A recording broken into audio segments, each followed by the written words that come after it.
안녕하세요. 골든클럽 세계금연구원 원장 정기준입니다.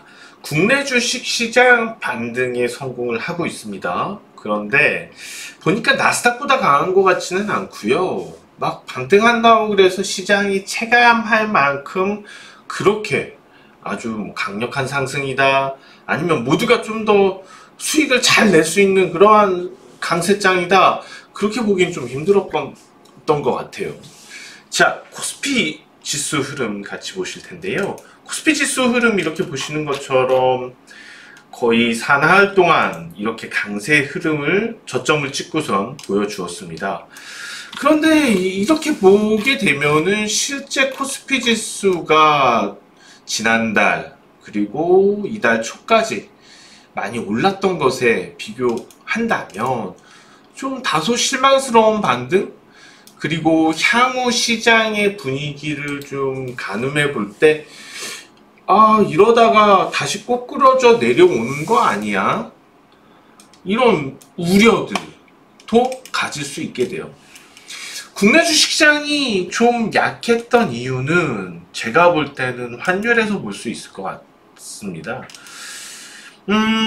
우선 환율이 지난주 이제 유튜브에서 말씀드렸던 그대로 흐름인데,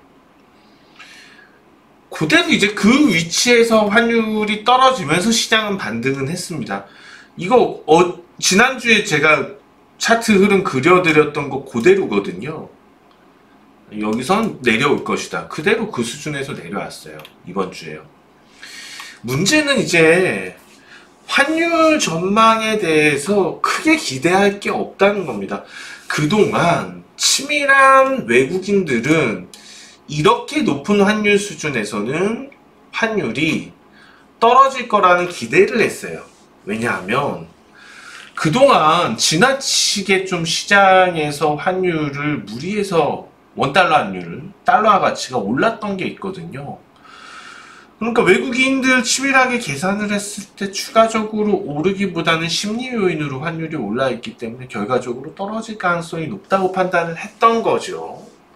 그러니까는 시세 차익은 못 먹더라도 환 차익은 날 수 있다라는 관점도 있었을 거고. 근데 지금은 이게 어느 정도 수준 이하로 내려와져 버리니까는 그 부분에서 크게 메리트가 없는 상황인데, 오히려 이런 상태에서 나스닥이 강합니다. 이런 상태에서 나스닥이 강했다는 것은 요 며칠 한 이틀 동안 강했죠. 그것은 시장에서 가치 측면보다는 약간 투기성 있는 부분이 조금 더 유리했다는 거고요.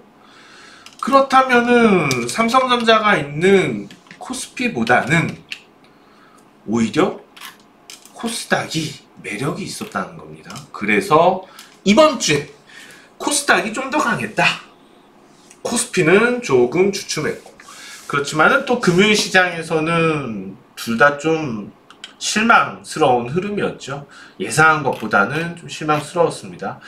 어찌되었거나 지금 시장이 무너질 가능성은 낮다고 봐야지 될 것 같아요. 가장 중요한 것은 미국 경제 상황이 나쁘지가 않은데, 미국 FOMC 의사록에서 나온 부분은 금리 인상 속도 조정을 하겠다는 거죠. 그러니까는 급격하게 치솟을 수 있는 달러 가치나 채권 시장의 불안한 상승이나 이런 것들은 당분간은 좀 없을 것이다. 그렇다면 지금 기대할 부분은 펀더멘탈적인 부분일 것 같아요. 그러한 펀더멘탈적인 부분들이 반영이 좀 많이 돼야지 될 것 같고요. 그런 펀더멘탈적인 부분들을 반영을 하면서 시장은 살아날 가능성이 있습니다. 코스닥보다는 저는 오히려 코스피가, 물론 코스닥도 같이 올라가겠지만 코스피 다음 주는 코스피가 좀 더 유리할 수도 있지 않을까, 그런 생각도 하는 게, 삼성전자부터 해서 좀 뜨뜻미지근했던 게 있어요. 이번 주는. 그러니까 삼성전자가 계속 이제 말씀드리는 것은 삼성전자가 뭔가 역할을 하고 있다.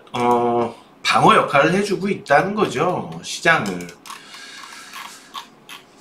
삼성전자도 어떻게 보면은 반등을 할 수 있는 그 구간까지 조정을 보였고, 지금 어느 정도 눌린 이후에 재차 이제 가치 측면에서 수급이 들어올 단계예요. 그게 바로 다음 주거든요. 그러면 또다시 삼성전자는 뒷받침 역할을 해주고, 지지리 역할을 해주고, LG에너지솔루션 같이 성장성 큰 우량주들이 또 치고 올라올 가능성이 있어요. 삼성 SDI도 마찬가지고요. 삼성 SDI도 조정받을 거 꽤 받았죠. 그리고 다시 흐름이 전개가 되니까. 그러니까 그것 바탕으로 해서 또다시 좀 순환 고리가 그쪽으로 돌 수 있기 때문에 우리는 다시 시장이 뜨거워질 수 있다라는 관점을 갖고 다음 주를 준비해도 좋을 것 같습니다.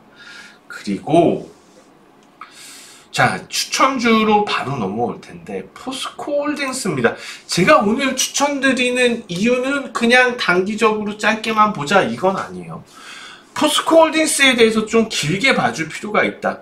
계속 이제 포스코홀딩스하고 포스코케미칼하고 뭐가 더 좋을까 모르겠어요. 단기적으로 포스코케미칼이 나을 수도 있겠지만 중장기적으로 저는 포스코홀딩스의 전망에 대해서 꽤 괜찮게 봐요. 일단 뭐 포스코홀딩스는 2차 전지 관련된 사업에 대한 성장성도 좀 반영은 하는 것 같고, 자회사들 가지고 그것과 더불어서 장기적으로 철강 수요에 대해서도 생각을 안 할 수가 없어요. 네옴시티뿐만 아니죠. 지금 우크라이나 재건도 해야지 되죠. 중국도 또 경기 부양에 나설 거죠. 팬데믹 마무리되면서. 그럼 철강에 대한 수요 당연히 늘어날 수 있을 거고요. 그리고 지금 철강 업체들, 글로벌 철강 업체들 중에서도 사업의 포트폴리오, 미래 성장에 대한 어떤 의욕을 가지고 사업을 전개해 나가는 대표적인 기업이 포스코거든요. 포스코 홀딩스의 주가 수익 비율이 그거에 비해서는 좀 많이 낮지 않나라는 생각은 듭니다. 그래서 그런 것까지도 감안을 해본다면 좀 장기 상승 추세 전환에 성공한 것이 아니냐라고 판단이 들어요. 그러면 이런 큰 우량주가 장기 성장 추세, 장기 상승 추세에 접어들게 되면 주가가 지금 월봉 차트입니다. 포스코. 물론 이제 뭐 굴곡이 있겠죠. 계속 쭉쭉 뻗어나가게 하겠습니까? 굴곡은 있겠지만 결과적으로 도전하는 수준은 이때 국내 조선주묘 이런데 다 어마어마하게 흐름이 전개될 때죠. 이 수준에 만큼 갈 수 있다는 거예요. 무리한 수준도 아닐 거고요. 현재 밸류에 비해서. 그렇기 때문에 저는 지금 위치에서 우리가 무조건 삼성전자가 가장 안정적이고 가장 좋을 수는 없어요. 성장성에 있어서는 오히려 또 다른 판단에서 본다면은 포스코홀딩스도 그런 판단에서 성장성을 갖고 있다고 얘기할 수도 있거든요. 그래서 저는 오늘 뜨거워질 종목, 용광로도 다시 타오르고 있으니까요. 그래서 포스코홀딩스를 오늘 추천주로 여러분들께 소개해드렸습니다. 자, 이번 주는 그냥 시장이 심심하게 그냥 지나갔습니다. 다음 주부터 정말 뜨거워졌으면 좋겠습니다. 다음 주 이 시간에 다시 찾아뵙겠습니다. 지금까지 정기준 원장이었습니다. 고맙습니다.